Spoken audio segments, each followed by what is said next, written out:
When I asked David Letterman to be on the show, even though he's 3,000 miles away in New York, he said, "Of course." And that shows you what a good friend he is. And the fact that it's 19 degrees in New York and snowing, I don't think had anything to do with it at all.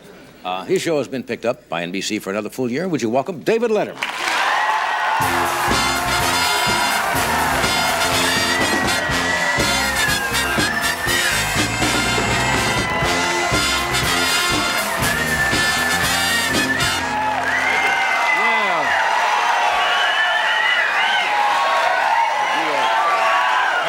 Don't overdo it. Thank you. I don't know if you were. I don't know if you heard the question that I was asked a moment ago by somebody from our audience when I was reading the cards. They asked if you were my son, which I thought was well, flattering in a way. To whom? You're a decent-looking person, but I said... Oh, thank you. No, that's... yeah, it is flattering in a way, isn't it? Yeah. Yeah. How are you? I'm good. Thanks for having me on the show. I enjoy being on the show, and I'd like to begin my presentation tonight with a little anecdote. Good. All right. Ed, how are you? Okay, good, David. Ed. Go right ahead. I have a question about that giant prize a little bit later. All right. You see... Whatever you want to know. Are you personally going to award that Yes, giant I prize? am. If you win, I will come to New York and give it to you. Really, to my house? Well, I'm not going to go to your house. It may not be tidied up, but I'll come to the studio. You don't expect lunch or anything? No. Ed's going to personally award that giant cash prize. So today I'm coming in to the studio from where I live, and as I find out now where someone else also lives, and I get behind this Department of Sanitation truck, big, greasy, noisy monster, and on the tailgate there's this warning, and they got the big yellow letters that says, "A vehicle makes frequent stops, do not follow." And boy, they're, another one of life's simple pleasures ruined by a meddling bureaucracy. Remember the good old days when Dad had load you all in the car and you'd pack a lunch and you'd spend the afternoon following a garbage truck? But you can't... Simple things in life are gone. It's a simple pleasure. It's over and it's done. So now, is this the deal? You and I are in the same neighborhood? Well, I didn't realize that until after I moved up to what they call out here in Malibu, Point Doom, in that area. Right. And I found out... It's beautiful. It is very lovely. It's breathtaking. It's very nice. And I found out that you have been in that area for some time. That's right. And I'd just like to say something to you, Johnny. We don't take a liking to show people.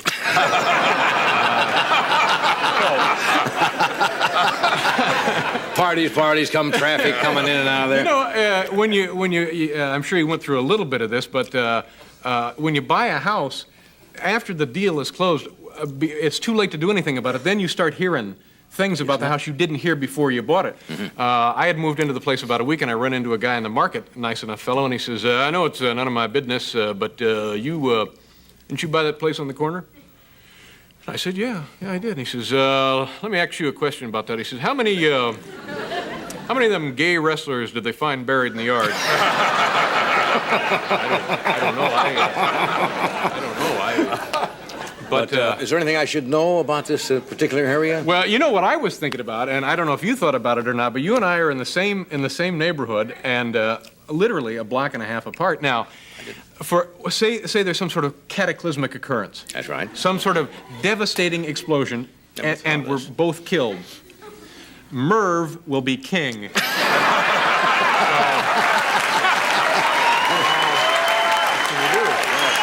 thought of that. No, you should. Narrows them down. Well, if there is, don't come to my house for supplies. I have a big 12 gauge right at the front of the door there in case people come in for food and stuff. But that's good. Everybody's talking about it. So I guess you know who moved in, Mr. Big Shot down there. Well, you want to come and visit him someday? And well, I'd love to. I'd be scared silly. I don't know. I'd love to come by. Well, good. Get the tires out of the yard, and I'll come in. Okay. I understand you have a red pickup out in front of your place. Oh, I do. I do have a... Okay, so just go until you see the red pickup. Red pickup. Well, heck, let's just give them the address now.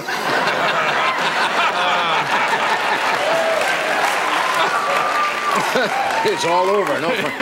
Yeah, I do. That's the red pickup. It needs some clutch work, but don't we all? I don't know. I understand. I hear that your show was picked up by the network for another year. That's right. That's right.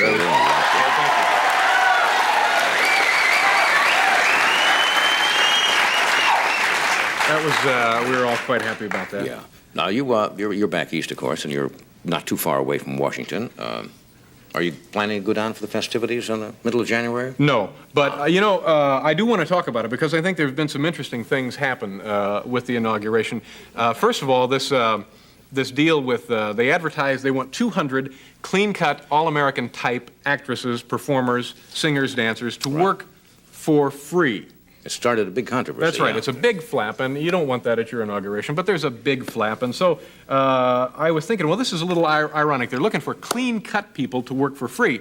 Now, you take a look at the list of paid performers, and you see the name of Jerry Lee Lewis. Now, we're not saying he's not a talented man. Right. But clean-cut, I mean, this is not exactly Marlo Thomas, this guy. So I thought that was a little bit interesting. And then they said, when people were saying, we're not going to pay these performers, well, you should do something for them. And so the administration said, oh, all right, we want them just to march in the procession down Pennsylvania Avenue there. And besides that, we're, government housing.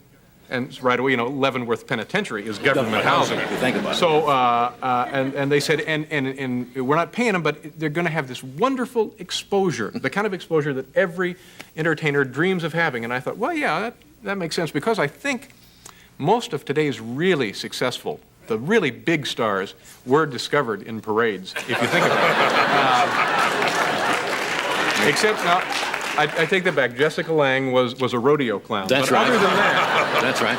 Cary Grant was an acrobat, I think, at one time. So yeah, it all in a circus. It's all going to work out one way or the other. Yeah, I saw this sitting here, and does this same thing happen to you? I didn't know whether to bring this up or not. Well, I'm glad you did, because I was going to talk about this one night. Me too. I went through the same thing. I thought, talk about it, and people will call you an ingrate. That's right. Has to do with our own network. That's right. This Which company. we will sound like two ingrates, but I can't. I'm stunned that it happened to you. Mm-hmm. All right, we're talking about Christmas gifts, and let me preface this remark by saying that NBC last year grossed $167 million. Okay, now Ed was there to help personally award that giant prize.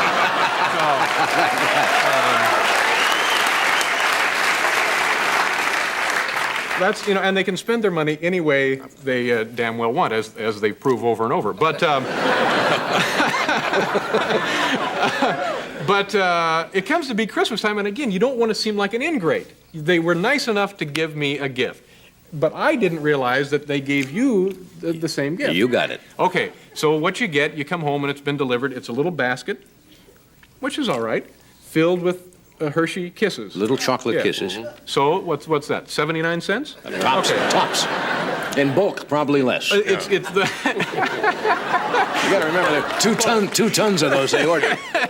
So you get the chocolates are gone in an afternoon, and if you have pets, sooner they're gone. They were just a sprinkling. There were a handful of them. Exactly, a sprinkling. And a little book about chocolate, and it's especially a nice gift now in light of what we know about sugar and caffeine and what that does to you. But the centerpiece, the crown jewel of the NBC Christmas gift is this, John. Why don't you just hold it up? I want the All America.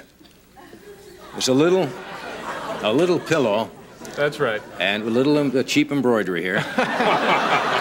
And somebody they have in a sweatshop, obviously, stitched NBC loves chocolate and you. That's right. Now, what the identification is with loving chocolate and us at the same time, I was not able to put together. But is it any wonder I felt special with this one? And then it's a keepsake. Oh, yeah, it's a keepsake, and in years to come, you'll treasure this back on that. more and more. They want a bundle. Yeah. Chocolate and you? Yeah. How about Drano? I mean, why chocolate? I can't believe that they sent this to Mr. T. Hey, you fool! You see what I get? We'll be right back after this break, folks.